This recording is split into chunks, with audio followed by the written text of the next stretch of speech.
So whether that's having your CRM talk to your accounting system, or a project management system that manages kind of, what projects teams are working on and therefore how you bill it. There's all this out there to use. And I think some companies have got it really nailed, where they've got systems talking to each other. They've taken out all the duplication, all the wasted effort of having to duplicate things. And then there's companies that have done a little bit of that, but it's still clunky and not working as well as it could be.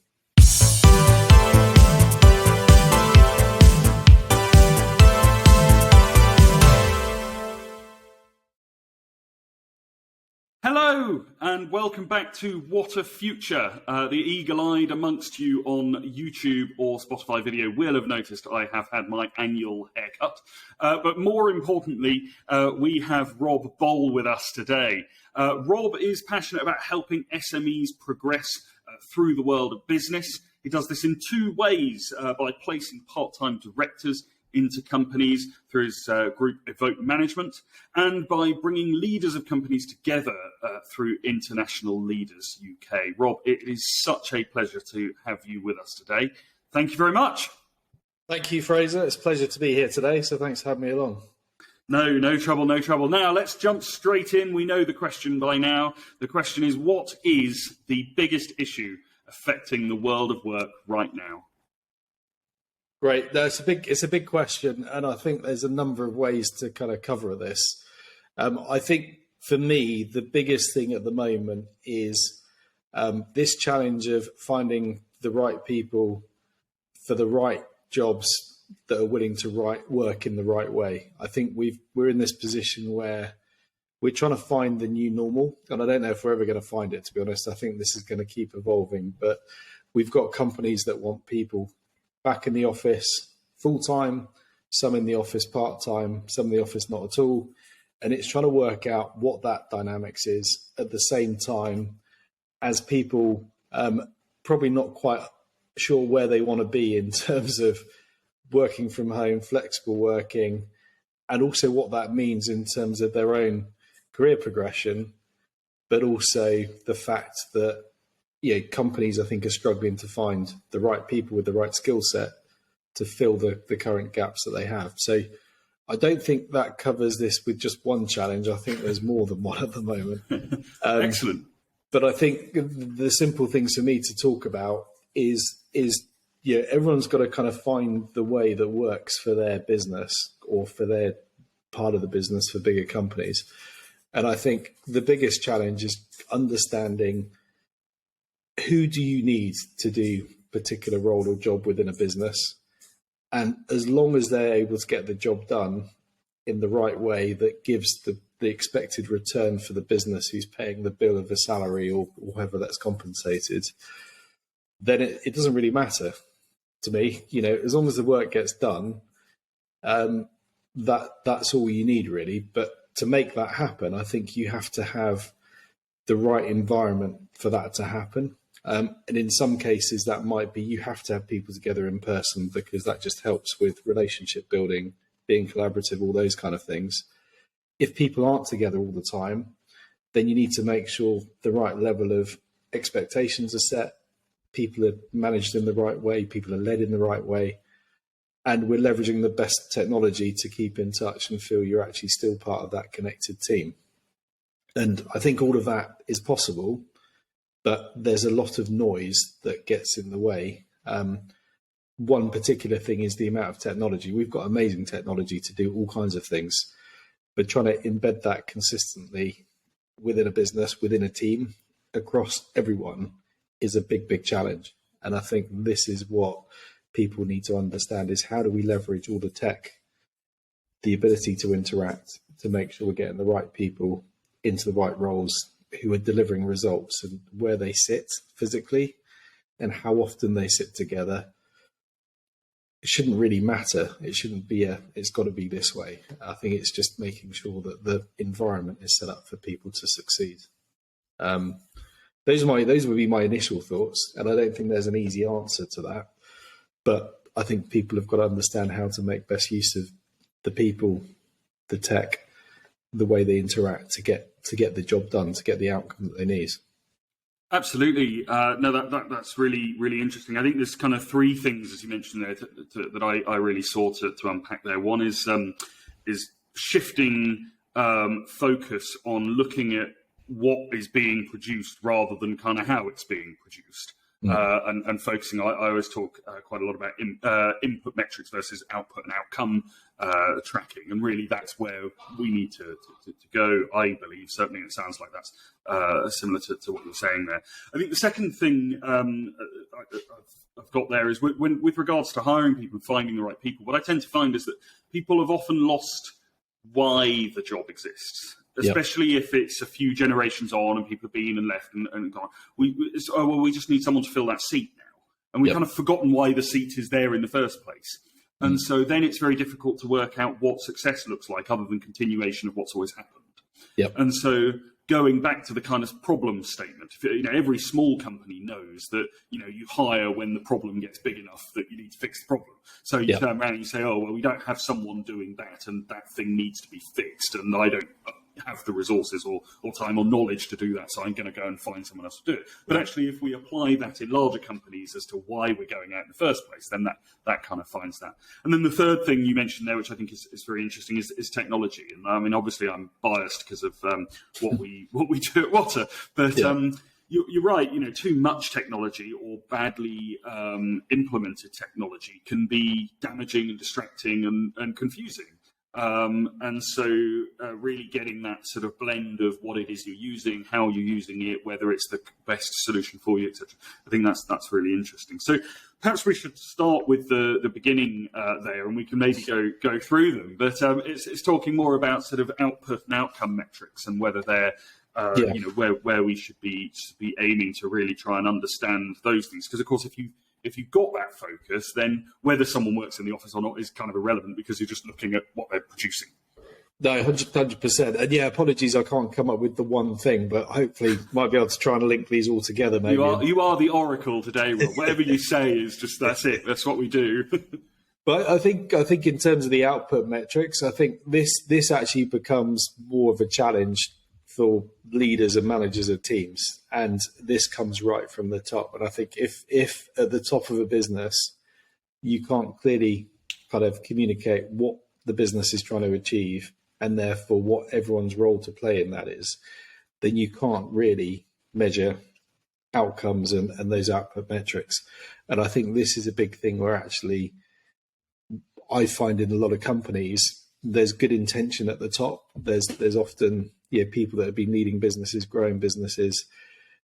As soon as more people are coming into management roles in the company, some of those just have not got the skill sets or even the time sometimes to think and get their head around what they need to be communicating to the rest of the team to get the outcomes that the business needs. And I think this all comes down to good planning and having a strategy that's easy to understand across the board. And I think a lot of companies just overcomplicate these things, and kind of links into the fact that a lot of companies have roles that have always been there, and someone's leaving, we better get someone else to replace. And that's a perfect opportunity to assess, okay, could we do this any differently? How are the different ways to do it? And this partly is where technology comes in. I think as people leave a role or move on for a particular reason or need to take on more responsibility, how can you backfill for these things? Is it tech? Is it more junior people that are easier to find and take less time to train up and also easy to replace if they do go? And it's almost like, again, how can you get more time with the people that need skill and ability to do things and replace that with either tech or less skilled people that are easy, as I said, easy to find and replace if need be. And a lot of that can be outsourced as well to countries or where there's workforce that's cheaper to acquire and be part of the business as well. And to me, all of that, every business should be thinking about. I mean, every business at the moment is struggling with increased costs, not enough staff, and being squeezed in every direction. So anything that can be improved by technology replacing human input and cheaper ways of doing things through people outside of country of trading or less skilled people that you can easily find and replace, I think is something worth looking at. But all of that has to be in the environment of good process and systems. And I think a lot of companies struggle to get all of those things in place. But if you have that, you have a lot more ability for your more value adding team members, more experienced people to do stuff, knowing they're dropping everything down to tech or people that are less skilled that can just run a process and keep things going. That's probably the first one to attach that. And outcome metrics are just a lot easier. If you've got anything that's well systemized, well processed, documented, very easy to track the outputs and also to set some targets. If it's a particular process of we need to, feed things into a process and get an output, and we need more output. As soon as you start measuring that and start thinking, okay, how can we improve our process, our systems, or make it more efficient, you're going to get better and better outputs. And those are the kind of things that I think every business needs to just make sure they're continuously focusing on, continuously questioning, have we got this right? Can we do this better? Where are the pain points? And that's a real team effort. And again, linking into the other points of where people are based, this can be a challenge, right? If you haven't got everyone in the same room, everyone understanding what people are doing, people with their ears open for all this kind of stuff. But all of that's achievable without having people in the same room all the time. And I think that's just part of the journey every business has to go on, is looking at, do we have the right process, right systems? Can we use tech? Can we free up anyone's time that could be more value adding? And where are we measuring the output to make sure things are happening? I don't know if that helps to address one of those points. And I'm trying to link it in so we just get one at the end of this, Fraser. Yeah, certainly. Well, no, I think that's very interesting. And there's obviously there can be a lot of fear about sort of automating jobs or handing them over to technology. I mean, something I certainly believe, and I feel we've seen a lot in human history, is that whenever this happens, actually everything just gets bigger and better, and then we need more people anyway. We have more jobs available now than we've ever had before. So actually, and yet we've also got more technology, and so by constantly sort of growing here, we can. I think hopefully it's relatively clear that from what you've just said, it's been very very concise there and to the point that if you can fix some of these problems, then actually there's a clear method to growth and achieving targets and doing the things that you want to do, which has benefits for everyone across the entire company. So I think that's really interesting. So I think the second one there is about, we kind of merged into it a little bit, but about the sort of, really defining the problems and those targets. A lot of what you said there reminds me of, OKR's Measure What Matters.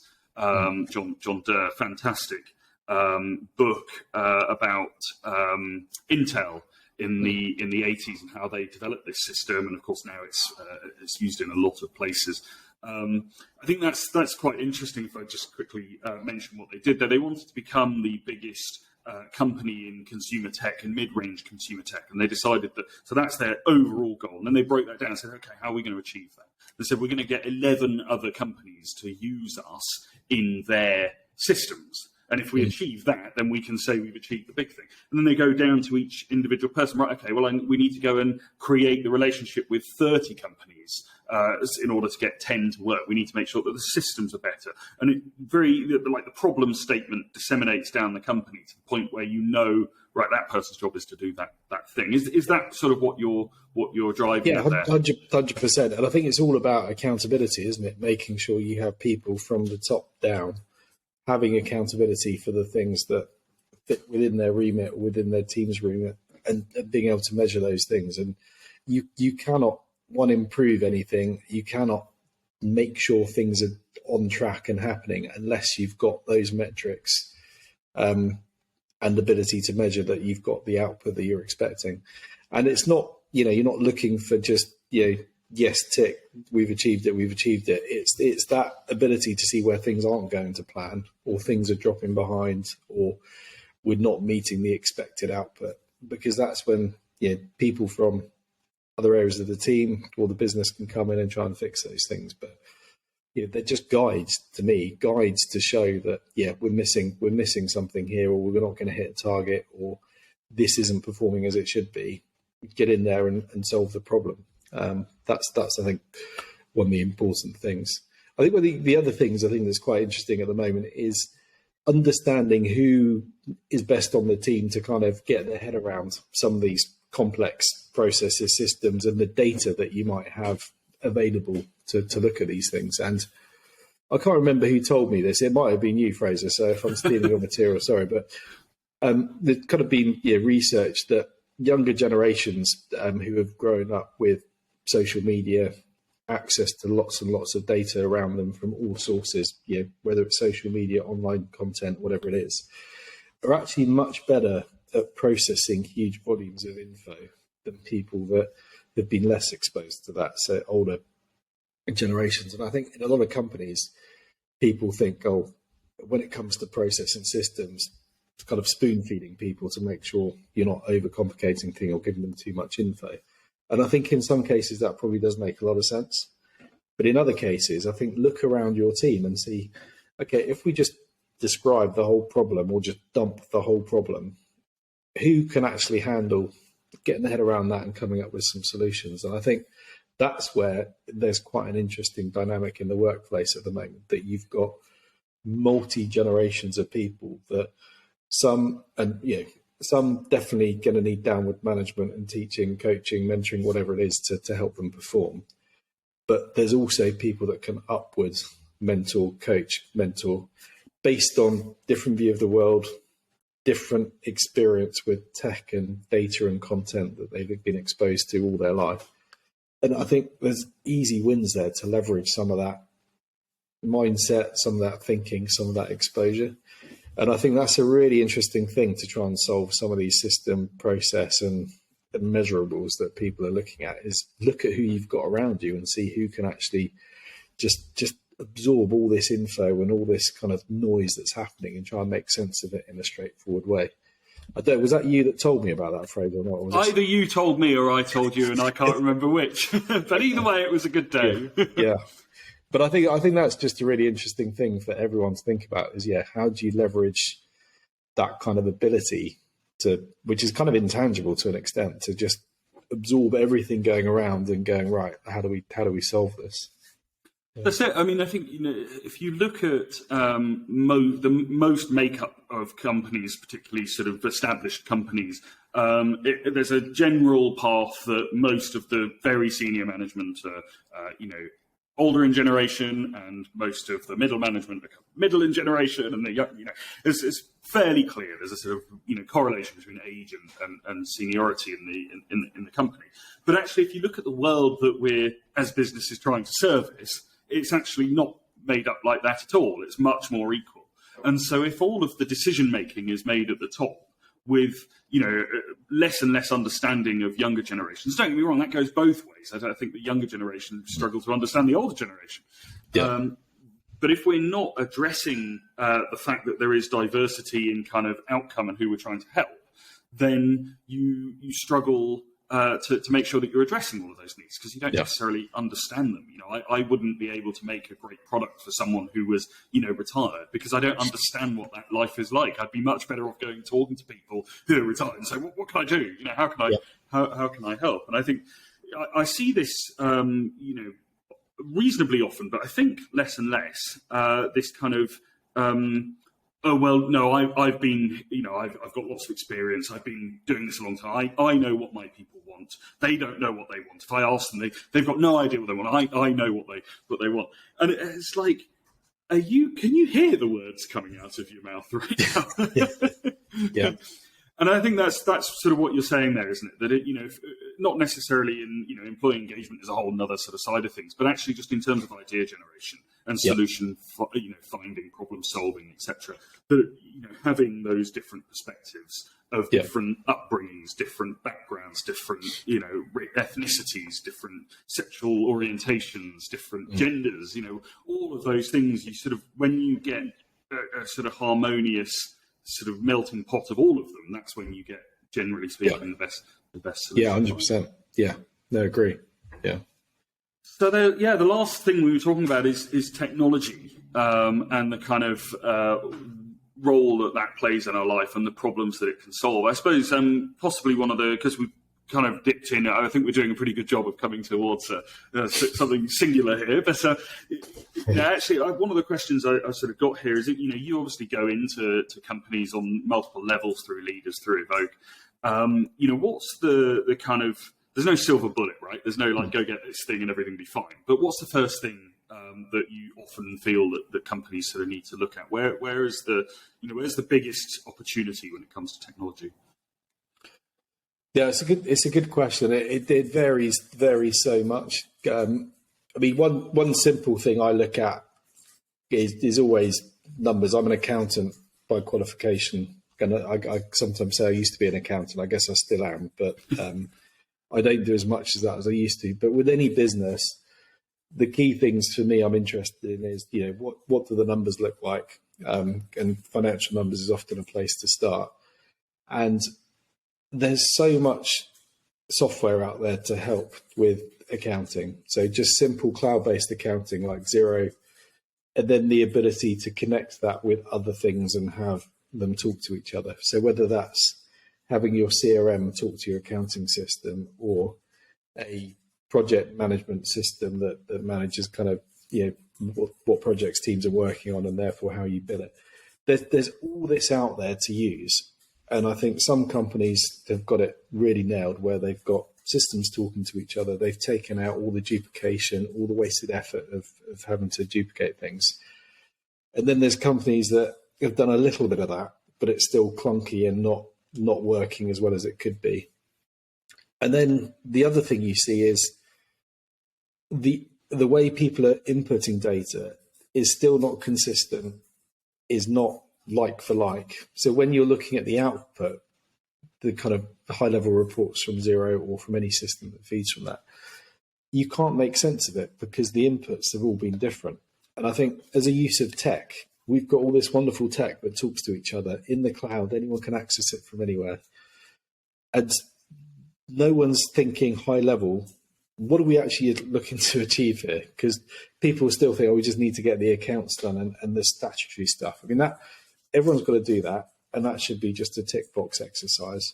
But if you want to drive your business forward and understand what's happening, using one form of metrics being the financials, you need to understand what are your core financial drivers for the business and what are the inputs that you can have an impact on them, and track all that somehow in a non-complicated way, but consistently is the key. And the phrase always goes, if crap data in means crap data out. And I think people often overlook the simple, what are we trying to achieve here? And what's the quickest route to get there by mapping things through and having things talk to each other. And I think that's one of the key things with any tech across a business is, great, we can have instant messenger, we can have Teams, Zoom, we can have Monday and Asana, all these things as well. And we got WhatsApp as well, we'll use that. And it's just overload of things pinging and people trying to get hold of people. And I think what companies really should do in that respect is just think, right, this is the ultimate goal of what we're trying to do, and we need some form of technology to help with that. But as a team, these are the things that we're going to use, and almost have a kind of sense of team rules. We're playing the game of working in this business. What's the bits of kit that we're going to play with to help? Bits of technology, how we connect with each other, how we record stuff, and then how are we going to do it consistently? How are we going to make sure that everyone knows how to do it in the same way to make sure that you've got consistency and therefore things work? And if you do that, I think it's easier to improve things. It's easier to go, this is difficult, how do we improve it? And others will find ways of doing stuff easier and quicker, but the quicker you get that shared across the team and go, right, actually that's how we're going to implement that across the team. I think that's the real way to win, is to get people on the same page, looking at the same outcome you're looking for, and then trying to do it in a consistent way. And I think that applies to all technology around any business in any scenarios. People just forget the simplicity of what we're trying to achieve, and it just becomes complicated and messy. It seems like there's a common thread that I'm sort of spotting here, really around kind of just doing things with defining what you're going to go and do and then going and doing it. Yeah. And by simply sort of floating through lots of things, that ends up with with sort of trouble. Take communication. You mentioned sort of Teams and WhatsApp and all of those things. Communication's changed a lot. 50 years ago, you walked and knocked on their door, and then then you started to call them, and then you started to email them, and then now we have phones in our pockets, so you don't need to be at your desk to make a call, and all this kind of evolved. But sort of correct me if I'm right. If anyone can think of a good reason why you should do this next thing, then please do let me know, because I'm struggling to think of one. Is there a good reason to have something like Teams, whether it's Slack, Teams, or whatever you use, and WhatsApp? Or is that just technology bloat? Is there? It's a good question. So I use for Evoke we use all the Google products because we're on that, and then we use Zoom, Slack, and then WhatsApp as well. And you could assume that's overbloat, but there's certain functionality on WhatsApp that works really well. For example, voice notes. I love a voice note, and I think I've noticed you can now do that on Slack. I think that's something that's changed recently. That works well, and there's other advantages of Slack. Sometimes these systems go down, and I don't think it's happened much, but I know there was a moment where Google went down for possibly half a day. Probably it was during the pandemic, I think, and therefore having Slack is good because it's not on the same platform, and the same with WhatsApp. I think you can have all of these things, but I think agree how to use them and in which format to use them. I often will say to my team, I'm out on an event all day, or might be out of office. If you need me, WhatsApp me. And I then know the only thing that I need to monitor is my WhatsApp, because if it's urgent, that's where people are going to come and message me.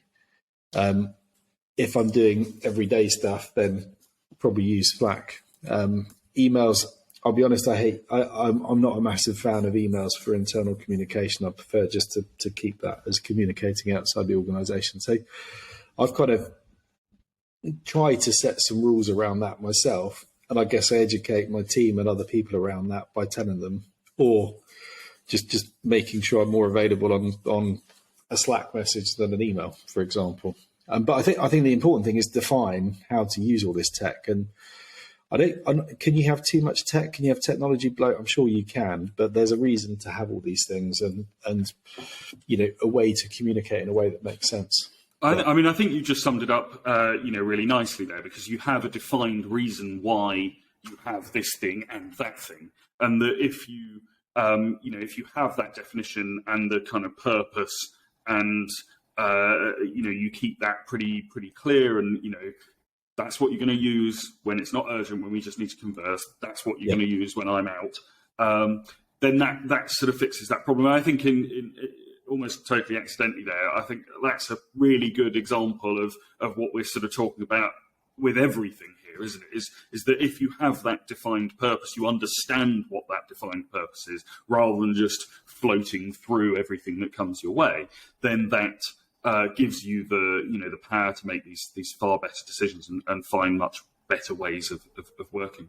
So I'm keen to move on to the second major question here, because I think it gets exciting. Which is, so let's say we've fixed all of these things. We've sort of understood the problem. We've worked out the ways that we can deal with them, be it technology, purpose, all of these things. We've dealt with them. What's utopia? What are we looking at? How would things be different in 5 years' time?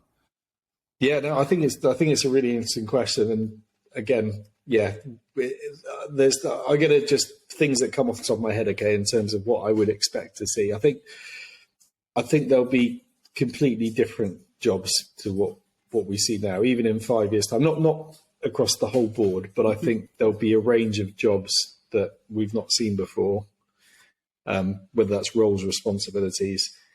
And I think we'll be surprised how quickly they come about based on use of tech. I think there'll be jobs that don't exist anymore. And I don't think any of that should be scary to anyone, because that's happened throughout evolution. You look back and think, how many typists there used to be Because, and that was the main function of a secretary or someone to do that stuff. We don't have them anymore, but we've got other things that we have now which we wouldn't have had before. The number of kind of dog groomers or moustache kind of specialists, all that kind of stuff. Those roles we had to an extent, but it's completely different. And I think it's quite exciting to see what roles and opportunities they're going to be for people, as in theory, people have more ability to spend on lifestyle things, which will need people to serve that. I think that's something that could be really interesting. I think we will definitely see more technology in ways that improve our lifestyle. I've just been in Australia, and I was there 3 years ago, and I remember in Australia they've got nice big pubs, bars, where you often have to walk quite a way to get to a bar or order food, etc. And I was talking about the fact that there's no order and pay systems. There's no way to order at your table and get stuff. And the people I spoke to said, "Yeah, I'm not sure that's for us or going to work." Going now, it's everywhere. You go to any bar, restaurant, maybe not some of the smarter restaurants, but a pub or restaurant, coffee shop. You find a table, you can order everything you need from your phone, and it just works beautifully. And it's a better service, and similar to everywhere, people are struggling with staff to fill those kind of hospitality roles. So the use of tech is an amazing add-on to help improve the customer experience, make it easier for the staff, and also a different skill set, right? You don't need to have people trained to take orders. You don't need people that have to deal with money or card payments because it's all paid through the tech. The people that deliver the food can actually probably do it in a more relaxed and customer service focused way because they've got less other things to worry about. They're not rushing to take someone else's order or do this. Their priority is get this food to that table politely and don't drop it on someone, right? You've got less to worry about. And I think that is technology enhancing how we do things. Yeah, you do want to have interaction in some circumstances. I'm talking about the hospitality space. If you go to a nice restaurant and you want to ask about the food or you want to engage with the wine list or whatever it is, then yeah, a person would be suitable to have there. But that doesn't need to be across the board. So I think that's we've got to see more of that, and we probably don't know where that's going to come in yet. There's all going to be all kinds of interactions with tech, which make life either easier or take away problems. So I think that's going to be quite interesting. And I don't think anyone should really be afraid of that. It's just going to happen, and we should embrace it because it's going to help. I think the other thing that I would like to see is, I think, this openness to take people from a wider range of backgrounds, whether it's education, whether it's diversity, whatever it is. I think just people being more open to look for talent and resource from a bigger pool. And that might sound difficult to work out, or who do you want from that bigger pool? But using different methods of recruitment and profiling people to find the things that are going to be most useful to a company's needs, I think could be really interesting. Personally, I've worked in some big corporates. I went to university, but I never made it onto the grad schemes because of the grades I got. And I think when you apply to jobs after university, they still look at kind of A-level and GCSE results, right? Where you've progressed on from there. And to me, I didn't have those to go for the main grad jobs, but I went into a big corporate, I worked my way up, and then ended up leaving to do my own thing. And I think there's a whole wasted talent pool out there that are excluded from that career path because something they've done in the past when they didn't engage with education at a particular age and were able to perform. And I think there's so much talent out there that doesn't get to show what they can do because of how our current kind of selection process works or how particular parts of education work. And I think that's something that could be really interesting to tap into. there's something that I've seen come up regularly: dyslexic thinking. So I'm dyslexic. I see that as a skill to have, and that doesn't mean everyone can apply these kind of skills in different ways. And I think if people are allowed to excel and deliver in different ways to different companies at different levels, I think there's some really exciting things that can happen. I think that would be a cool thing to see happen in the workforce. And it needs people to be open-minded you don't need just to recruit the best, most academic people from top universities, right? There's more to it than that.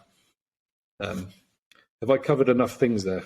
Absolutely. No, I think that's spot on. I think that last point's very interesting. It ties well back into what we were saying sort of about technology and resource, and can we refine processes in order to free up the resource to allow us to take more things into account. If you've got a very manual system of dealing with candidate applications, for example, and you have an awful lot also to deal with, then you probably, from an operations perspective, it seems relatively wise to create some sort of, set of tick boxes that need to be put through, and anyone that doesn't meet it gets rejected, and therefore the pool of candidates you look at is a lot less.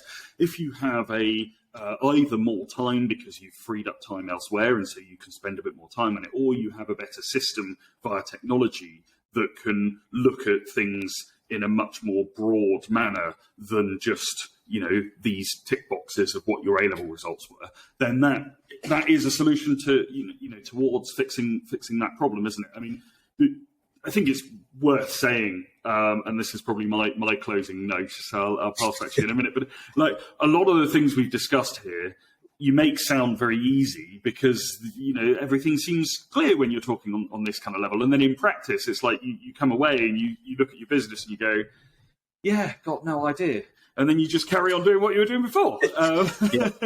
Because these things are hard; they're really hard to do and to do consistently.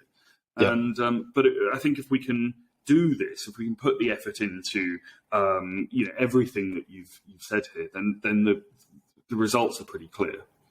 Yeah, no, 100%. And I don't. These things aren't ever going to be easy, but I think parts of that is the fun bit, right? The challenge is to try and work it out and try and make it possible.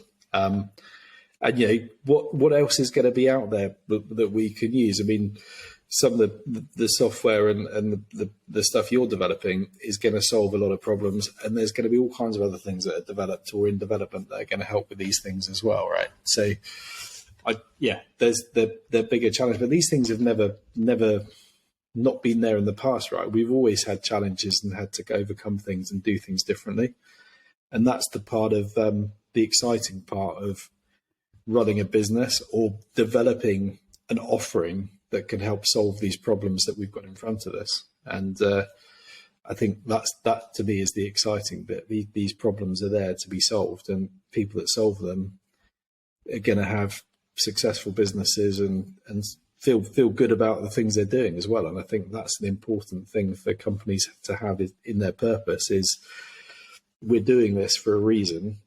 And, hopefully for those entrepreneurial people, they'll go and we can make a good return out of this and pay our people well, but we've got to keep focused on our purpose and how we're going to deliver that and keep communicating that across the team.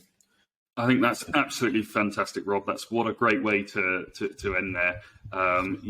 Finding purpose and fixing problems. It feels like there should be a song about that. Finding purpose and fixing problems. Well, I'll wait for you to sing that. I'll leave that to you. I'll work on it for next time. Yeah. Brilliant. Rob, it's been such a pleasure to have you here with us today. Really insightful. I'm really grateful for your time. Cool. Excellent. Thank you, Fraser. It's been a pleasure. Enjoyed it as well. Thank you. Brilliant. Cheers, Rob. Thanks a lot.